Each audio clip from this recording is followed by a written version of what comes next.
Bismillahirrahmanirrahim. Disebutkan dalam kitab Al-Faraj Ba'da Syiddah.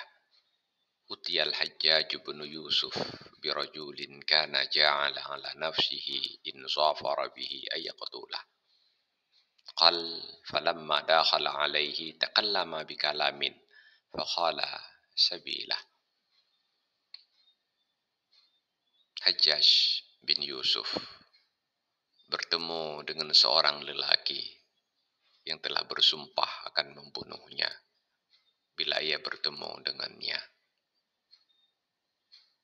Setelah laki-laki tersebut bertemu dengan Hajjaj bin Yusuf, dia berbicara sebentar, lalu melepaskannya, tidak melakukan apa-apa. Faqila lah, maka ada orang yang bertanya kepada Hajjaj bin Yusuf, Ayyu syai'in qulta? Apa yang engkau ucapkan sehingga ia tidak jadi membunuhmu? Faqal, maka beliau menjawab, qultu, saya membaca, Ya Aziz, Ya Hamid, Ya Zal Arshil Majid, isrif anni ma utiq wa ma la utiq, wakfini syarra kulla jabbarin anin.